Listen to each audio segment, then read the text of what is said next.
and that was me responding to somebody with an admin thing saying, "Do you want me to do this?" I was like, "If you could, please." At last time, we were so lucky, Nancy, that Gina was up, and we just said to Gina, "Gina, talk," and so that we could get all our Exactly. admin, so that we could get all our admin stuff done. We just said, "Gina, talk." So Gina took it away for a few minutes so we could get all the admin stuff done. All right, Will, did Yeah, you get Mockers does that with me in the afternoons, like when she wants to go make a sandwich or have a wee or take a nap. Sometimes she does that to me and comes back about 45 minutes later and takes over smooth as silk. yeah, that kind of thing happens. And I'll have you know, all I had to do to break up the cat fight outside was open the garage door and shine a flashlight at them. They ran off in different directions. It may have been a mating ritual, not a cat fight. It's really hard to tell with those things. Well, I think the fact that they were shamed and ran off in different directions means they were, fighting, quote unquote. Um, so I popped some more stuff up in the nest because I'm only on for 3 hours today, so I'm gonna have to fill it up like my college dorm room pretty quick. And we've obviously got our donation thing up there, which is important, and we'll come back to that. But there is some other news out and about. But I did put the special cursing cat thread, the long one, on the Fedosia situation. And then I put an interesting summary for those who want the TLDR from Chuck Fair, which is quite good. He tells the ship who did it, all the basic facts, like a good headline. And an interesting side fact. Do you remember back in March 22 when they were hitting the port at Berdiansk with shelling, and we saw from a long distance there were two ships hit, one damaged, one sunk. The Novocherkassk was the one that was damaged and on the move, if you go back and look at the videos at that time. So thanks, Chuck, for reminding us of that. And then I'll note that in Fedosia, there are dozens of ambulances attending the scene. And from angles on the ground from different directions now, only 30 minutes ago, it would appear that some port facilities, as suggested by Marcus, are on fire because they have fuel tanks and things like that near these ports, warehouses, all that kind of stuff, and the fires continue on the ground in Fedosia. So this is continuing to be a big event, and will highly likely be burning for a significant portion of the day. And hopefully, these folks from the Crimean Wind and Atash and everybody else who is in the area in a building looking down on it keeps us up on current video. Thanks, Prince. Oh, and we want to talk planes a bit later. I was just messing with the title, that's all. And I still wasn't done messing with it, but I'll get there. No worries.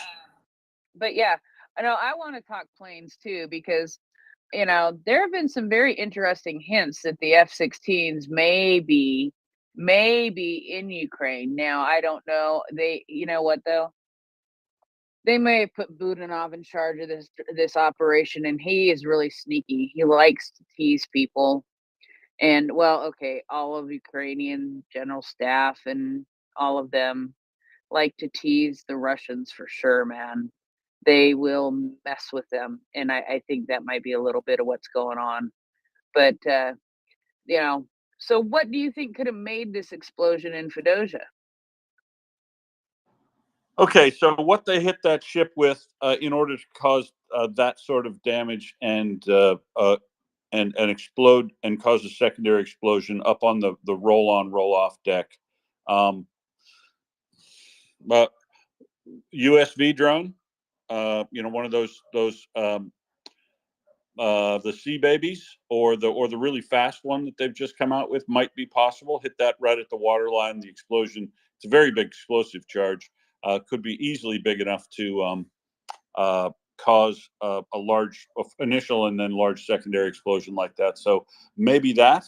But as you say, I mean, look, I don't know. I'm pretty sure my Thomas Tyner thread on the F-16 or that tannery Brianna Tannery, laid out that the F-16 can be fitted with a AGM-158C anti-ship missile. And it's a 300-kilometer range device that is an air-launched cruise missile that goes very quickly. And because it's got a 300-kilometer range, a plane would only need to fly out over the Black Sea, put themselves at serious risk. But you could come at it from a different angle and not go over the land bridge to Crimea. You could go out to sea, and with a 300-kilometer range across the water's surface, I personally would think an air launch an AGM-158C or something similar to that would be an ideal device to do that. But Ukraine has been focusing on the marine drones. And is it just a coincidence that there was a profile on the fastest one that they just produced yesterday that can go 110 kilometers an hour? I don't know. We'll see. I'm definitely going to be pulling up my research on that, the drones, the USVs as well, so that we can, try to figure out what happened here. Expect that the Ukrainian military. Now they did say the Air Force was involved here, so that to me here again, that's where I start thinking air launched anti-ship missile, because of that hint. And they don't hint at stuff, Prince, unless they tend to.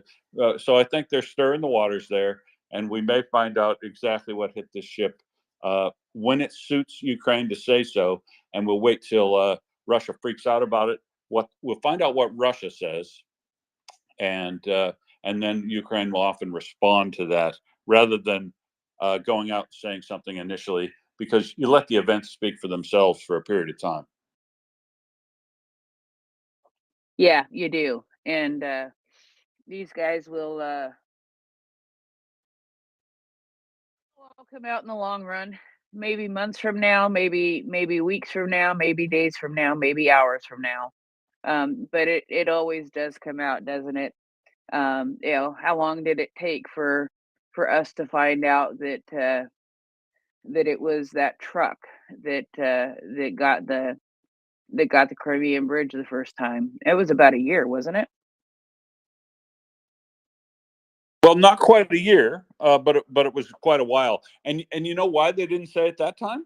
Because of course Russia immediately came out and told the truth. Initially, they said, "Oh, it's a truck bomb," and we've got all this information on it. Most of it turned out to be wrong, but you know how Russia claims, "Oh, we know this right away, and we've done an investigation already within 17 hours, and we've got everything down to what the people who were involved were wearing, and an over reporting of information that couldn't possibly be true at that point in time. So we dismissed the whole thing, and then we moved on with our other ideas about what it might be. My personal favorite that was 100% completely wrong was an airburst ATACMS Mark 48 missile, but totally wrong. It was a truck bomb, and we did find out by the Ukrainian GUR when it suited them. When it suits them to counter a story or expand upon a story in the overall information war that Ukraine also has to fight at the same time they release what they know. And sometimes they have to hold back on releasing what they know to not expose means and methods, right? So it's completely fine to tell you something if as I said, the events speak for themselves. There's no sense hiding it, and you do damage to Russia by letting them say something and then countering it with fact relatively quickly after that to make the point that they're lying. But where they're telling the truth, no need to counter it, even if nobody believes they're telling the truth, because they have such a history of lies. And they overstated. Now, whether they were lucky or absolutely knew it was a truck bomb, probably the initial indications that they had was it had to be a truck bomb for some reason, like access onto the bridge or some of their initial forensic examination. but they wouldn't have known all the story that they put out at the time, so we discounted it all. But that's kind of how the information war goes, and it all fits. It's what Chuck Fair said, where he regularly says, when somebody tells you something in this war, always question why they're giving me that information. And GUR appears to be excellent at parsing out the information to counter Russian disinformation and amplify the effects inside Russia of the things that they have been successful at. Can you imagine how the loss of a Kilo class submarine played out inside Russia? Just the dominance that they had. So they released that right away and countered Russian narrative on how the war's going generally. With it's going so well that this happened. And this thing today, a Rapucha class ship, it's really not that big a deal. I mean, I think they're making more use of these ships, as I said, than they intended to at the beginning of this war, because other things have kind of gone shitty for them. So I think they are making more use of these things as ammunition carriers and stuff like that. Just shuttling across the ocean from Novorossiysk, or ammunition factories up in Russia proper, someplace in Krasnodar. But in any case, I think they're using these things as shuttles, and it's not that big a deal. But it made such a massive explosion that Russia won't be able to deny it. It'll be all over in Russia. So making sure that they drive home the story now or heighten the fear of what took it out, right? Let Russia say what happened, because their public will demand an answer on what happened, and they'll have to say something. And after Russia says something, Ukraine will counter it, is what I think will happen. So we won't have to wait that long to find out what hit this ship, but we will have to wait longer than we'd like. But big explosion, obviously. That ship will be a total write-off. There are multiple facilities in the port area still burning. There are dozens of ambulances that have attended the site. Emergency services are still working there. It's still a big disaster, and it will be, let's see, coming up on 6 a.m. So it's not yet light, probably in Crimea, but it'll be getting light soon, and expect to see a lot more information on this throughout the day. Prince. Yes, absolutely. So yeah, let's see here. Well, according to this, the detonation has stopped, the fire has been localized, and all relevant services are on site. Evidently, some residents are being evacuated. Yeah, they're keeping the situation under personal control. Please remain calm. Nothing to see here. Only trust the official information. Nothing to see here. Remain calm. Everybody, please exit calmly. And yeah. Anyway, did you see anything else that caught your fancy today, Will? Yes, because I hate these periods when so much news happens at the same time that we walk away from stories that are still huge. Do you realize that this is the third day in a row that Russia has not been able to use FAB 500 kilogram bombs, glide bombs, on the left bank of the Kherson, nor in Kherson proper, the city? Do you realize that? That's big news. I did not realize that. I did not realize it. That they have not used them for 3 days in a row. That is big news. And are they 1 out of airplanes, 2 out of pilots, 3 out of pilots and airplanes, or are they 4 just being chicken? Yeah, it is a question. I think that they are, and I'll agree that what you said is 100% correct, right? They lost 3 Su-34s one day. They lost an Su-34 and an S-30 the second day in two totally different air defense zones, which I'll come back to in a minute on why that might be important. In addition, there was possibly a plane lost at Yezd yesterday that might just been a mechanical failure crash. They did have a mechanical failure crash last July of an Su-27 in that area. No guess at the time that it was shot down, but they have had another incident like that in yesterday that I'm trying to find out more about it, because it was either a drone, there was smoke, but it didn't look big enough to be a full crash of an aircraft on ground. But maybe they crashed it in the water, because that airstrip is right next to the water, runs right along the coast there. So I still want to follow up on that, because it's still a big day air-wise, even though now it's become all boats today. But so yes, the result of what's happening here, air defense wise, in Ukraine, is that Russia has clearly either pulled its Su-34s back far enough and refuses to allow them to be used, or pilots refusing to go. I don't know, but probably they're just being incredibly cautious and have pulled those planes back well away from a capability of being hit as soon as they take off, or travel anywhere over Kherson from Crimea. And those planes moved somewhere. Now, last time they moved planes around, they moved and helicopters, because Berdyansk airport was capable of being hit ages ago. They moved those planes to Yezd and those helicopters to Yezd, and some of them down to Hanachek. But so they're playing the shell game here, and this would be the opportune time to have ATACMS missiles in the Block 1A variety, so that they could hit multiple landing strips at the same time farther back.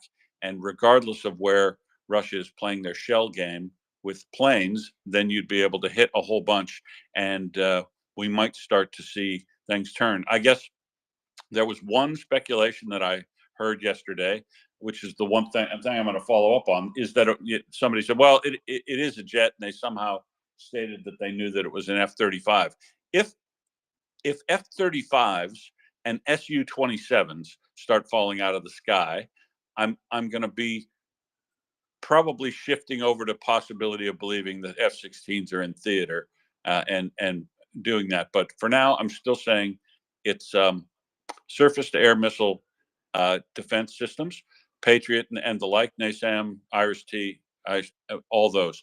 But I find it interesting that they were able to shoot an Su-34 down in the Zaporizhia air defense area, and at the same time have a system available to them in either Mykolaiv probably Mykolaiv or Odessa, to shoot down a Su-30 coming in over the water toward Odessa.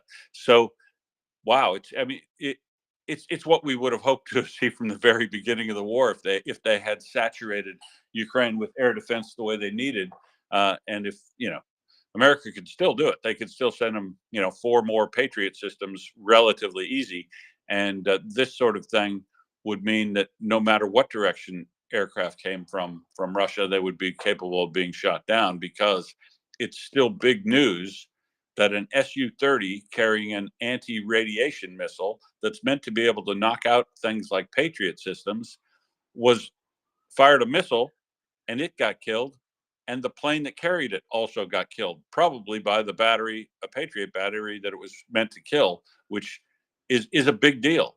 This is a big deal. Ukraine can and has multiple times killed S-300, S-400 systems with good air attacks coordinated with spoofing and high-speed anti-radiation missiles on Su-24 and MiG-29 aircraft, or Su-27 aircraft that Ukraine has. So Ukraine has demonstrated a capability of knocking out air defense of Russia, its best air defense of Russia, with complex air attacks whereas Russia cannot demonstrate that capability. I think that's going to be continue to be a significant detail as we move forward. So this air thing is still a big story for me, and I'm still trying to find out what we can about whether or not that additional crash or landing of something in Yesk was yesterday, because I find it very curious that that happened coincidentally. Now, we know for sure that Germany has provided one more Patriot system. And my question is, at one point, there was something that President Zelensky said, possibility of people lending them air defense systems for the winter. And I'm wondering if perhaps some countries might have lent them one. We know Lend Lease was never used. That is what it is. We've talked about that ad nauseum at this point. Um, are there other countries that perhaps might have said, go ahead and take this Patriot for the summer. I think we'll be okay and we'll figure it out in the long run. Do you think that could, for the winter, I meant, do you think that could have happened? Yeah, I don't know. That would be the ideal sort of thing to happen if I was a NATO country, or well, not even a NATO country, but if I was going to do that sort of donation, because it's the kind of risk we'd really like to see NATO collectively do, and say we'll each cover each other, or countries individually doing and saying, you know what, we've done our risk calculations and we don't believe Russia's going to attack us with airplanes this winter. So we're just going to sneak an extra one into our lending program, our rental program, whatever that Germany's doing with Ukraine. Very possible, because it is. I think they've only, what do they have, 3 Patriot batteries in total? Uh, playing a shell game like that, or with around 7 cities. And remember, the big ones to protect are Kiev, Lviv, and up in the north. And there's not capability of covering all those areas. Moving one down into Mykolaiv area, and then being able to have one also over in the east somewhere, Zaporizhia area, would mean you wouldn't have coverage for Lviv, Kiev, and the other areas that they want to protect up there. So it's I don't know, maybe, and I would hope that's exactly what you're saying could have happened, is what happened, and Germany or someone else has provided them on the sly even more air defense. It would be a great ploy, because it's almost an offensive move, Prince. That capability of having more of those systems and being able to forward locate them in places where Russia doesn't expect allows you to shoot down planes that otherwise thought they were safe. And sending that's almost an offensive message to but using a defensive weapon. And yeah, this air thing still fascinates me until we get confirmation of exactly when the F-16s are in, and whether or not we can confirm further whether or not these things were air defense shoot downs or air-to-air shoot downs. Yeah, I have seen a couple of drawings or maps, I guess, of how far the air defense protection would be of a Patriot, in the south, or in that area where I reach practically, or did reach in, I don't remember real clearly, but almost like into Crimea. Um, which is pretty makes shooting some missiles sometimes pretty difficult. And those 500-pound bombs, like you were talking about, I would assume that would make them even more difficult if you can't safely get into that area. But from what the feeling that I get from what we have seen in the last few days is that that there is a area in Kherson and towards the south there that that is becoming just not safe at all for airplanes. That's 5 in a matter of a few days. 5 of them. And that's not small. That's, 5 big planes. 5 jets, 5 bombers, 5 5 planes that can do some severe damage to Ukraine. Especially when they hit civilian targets all the time. And yeah, I mean, it makes me wonder. Yeah, and then the other thing I was wondering is how mobile are these systems? Is this something that can be moved from day to day to slightly different positions? Or is that really not a good expectation or hope to have? No, they absolutely can do that. To set, I don't know what the setup takedown time of a full Patriot system and all of the radar arrays in the control center, but they're meant to move in, be able to set up within a day, and be throw themselves into protection mode. And it's probably less than a day, and you can set them up and operate. Without all of the radar arrays and everything set up, you can set them up to operate relatively quickly with a limited capability. And then, I think they start providing some protection as soon as you set them up. You don't have to set the entire system up and do that. So if they were using them offensively, they'd probably try to go set one up uh, in danger somewhere. Let's say they move one down between um, Mykolaiv and Kherson, set it up, uh, directionally set up the radars first, the ones where you want to make sure that you can cover the area over the sea where you expect to go, and then you're essentially set up, right? And you can start functioning and used offensively like that. Maybe they didn't plan to set up everything. They planned to set up uh, directional radar and targeting radar for the um, just a little south smaller quadrant, and get ready to fire, and then get ready to move as soon as you're done firing, like they do with the self-propelled gun systems. Yeah, it's they don't take weeks to set up, Prince.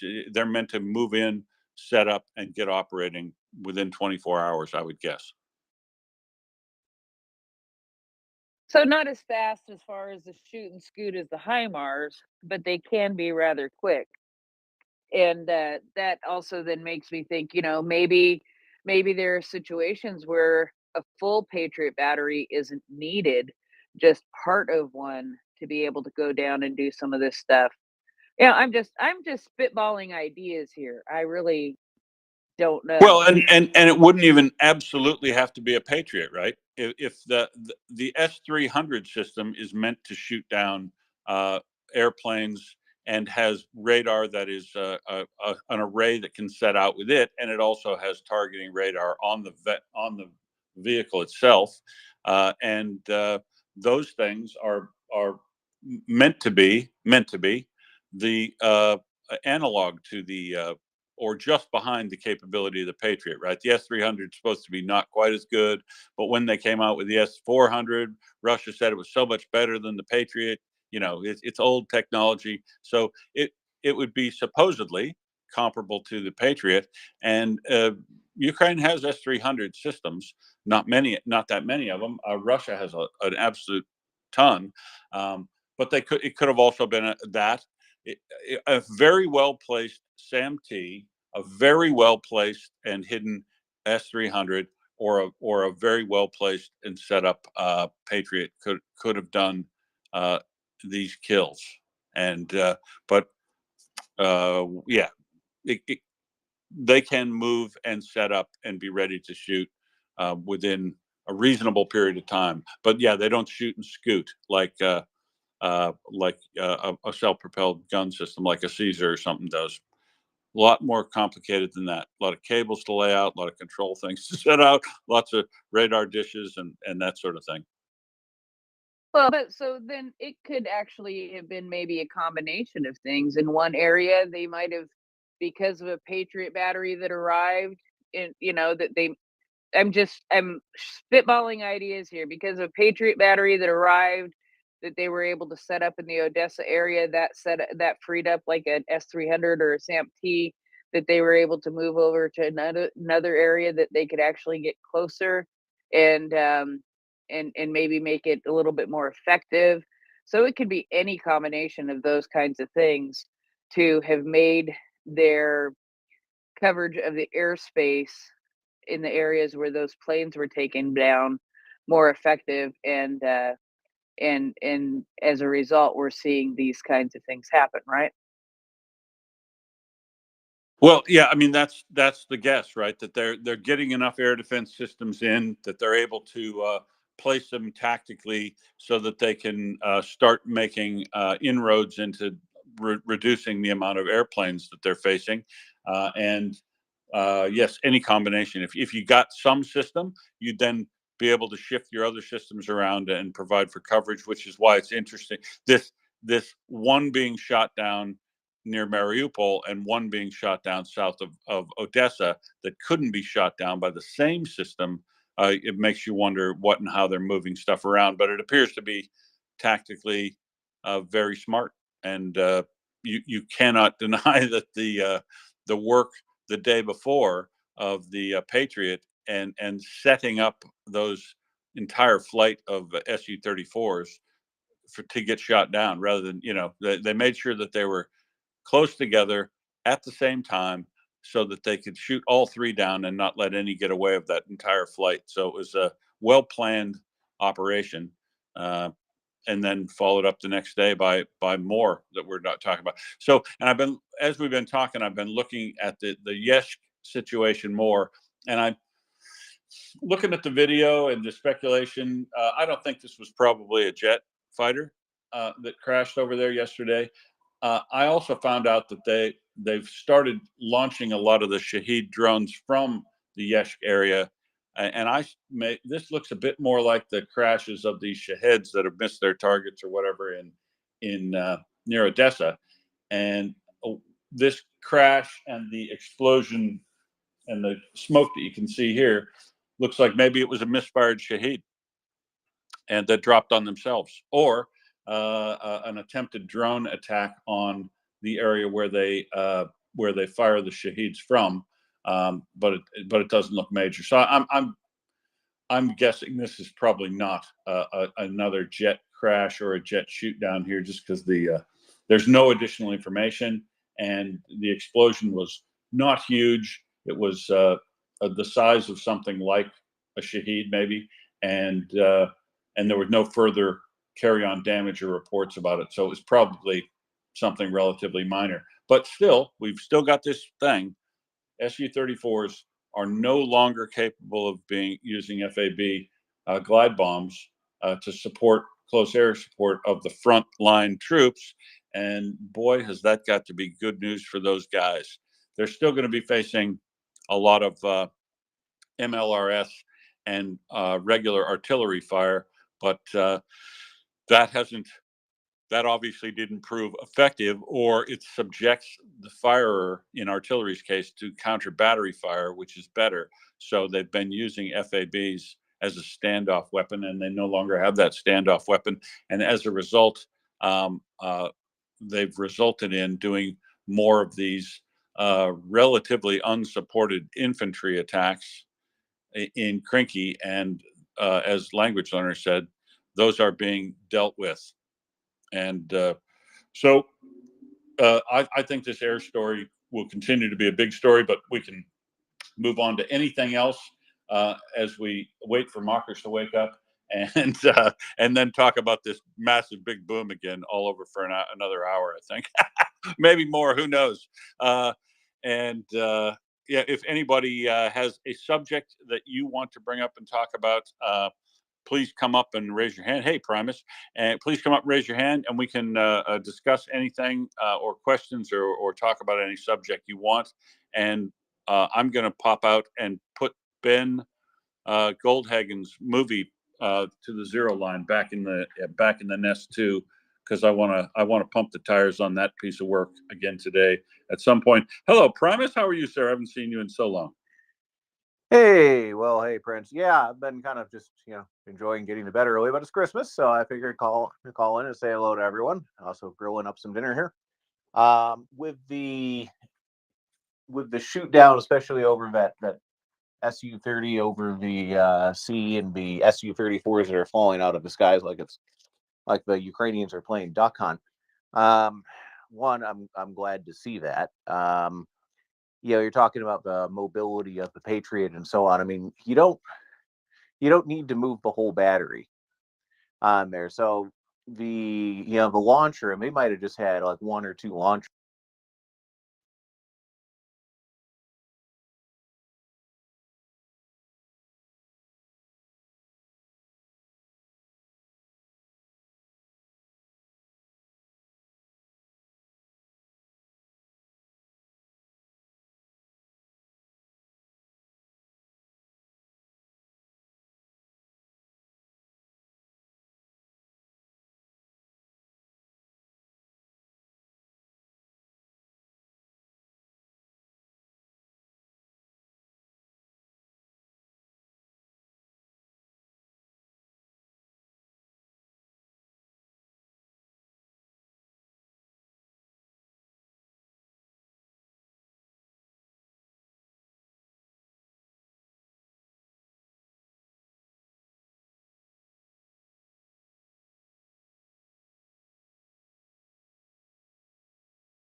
especially since you're, kind of far back from the front line. You can't really tell where it's coming from. So you can shoot off your missiles and then just go reload them. No one's probably going to bother you. There is a radar that they know where that is. So, and it's difficult for the Russians to deal with that kind of thing because of a couple of reasons. I mean, one, the Patriot radar is not on all the time. At least not in this situation, it's not going to be. So it's not out there blasting electrons and they're figuring out where it is and locating it and attacking it, etc. It's not like that. They're going to have other radars switching on and off and exchanging data for like a data link. So the Patriot system's radar only really needs to come on when it's actually about to shoot or after it's shot and doing the guidance at the end. So likely these Russian pilots, they had about enough time to, if they were paying attention, and you got to realize their radar warning receiver is just being pinged by all kinds of things because it's a very complicated environment. They may not even realize they've been lit up by a Patriot.